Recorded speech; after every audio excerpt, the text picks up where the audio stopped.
When you're approaching any kind of social challenge, you almost by definition have to be fearless in order to be successful at it.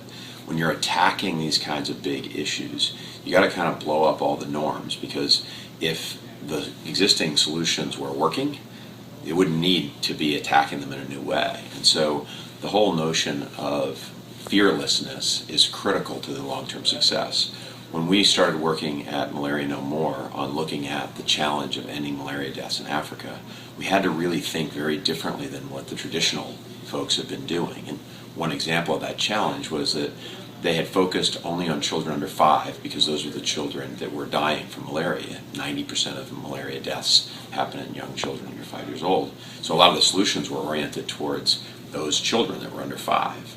The reality was is if you didn't protect the entire community, an entire country, or an entire continent from the ravages of the disease, you were never going to make substantial progress. And so the leadership around the malaria movement got their heads wrapped around the idea of getting every family access to mosquito nets to protect them, getting every family access to diagnostic tools, and getting every family access to the medicine that could treat it. And we're seeing rates of malaria plummet for the first time in decades.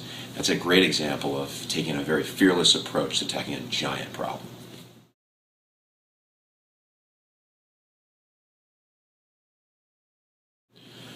Well, one of the things that we did from a fearless attack on something where there was really a lot of risk tied to it was we coupled at Malaria No More comedy and a disease that killed over 1 million people a year. And we launched a campaign called Comedy Fights Malaria.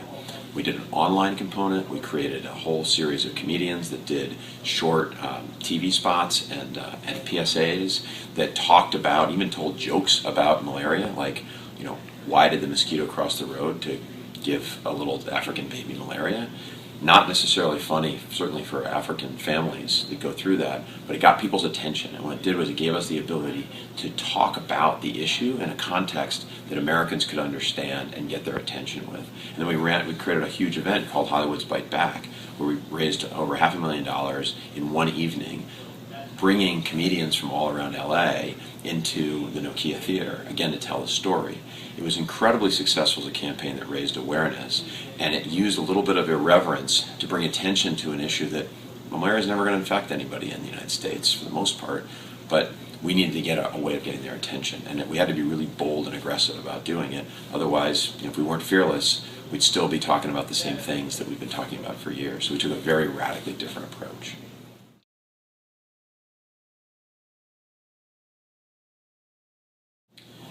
I think any time, whether you're an individual in an organization or you're just a person trying to make a difference in the world, really clearly defining the problem that you're trying to address and ideally putting some parameters around that allows you to actually be successful at completing the mission.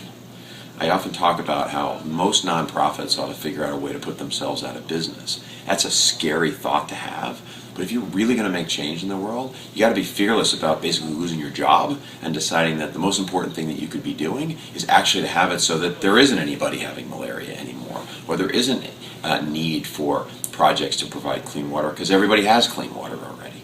So the whole notion of how to attack these problems has to be thought through about accomplishing a specific mission and actually completing it, checking the box, and then moving on to the next thing. And I think too few of our social change agents attack the problems in that way.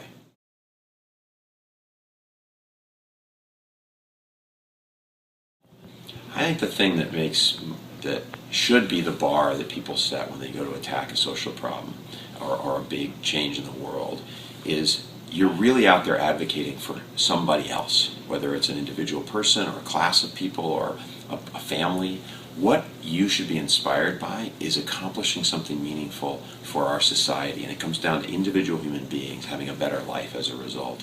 So when we worked on Network for Good, allowing thousands of nonprofits to be able to use tools to help them raise money more efficiently, to be able to then serve their community. Ultimately, our inspiration was those nonprofits helping other people. At Malaria No More, it was all about families and having them get the tools that they could to defeat a disease that had plagued them for as long as anybody in their villages could possibly remember. And even the work that I'm doing now at Startup America, we're focusing on enabling the growth of the most important segment of our startup economy, and that's the startups themselves and helping them grow. I'm inspired by those people who are creating the next generation of great companies. So finding the inspiration in the people that are dealing with the challenges that you're trying to solve, I think is really critical to long-term success. And never forget that that's why you're in that business.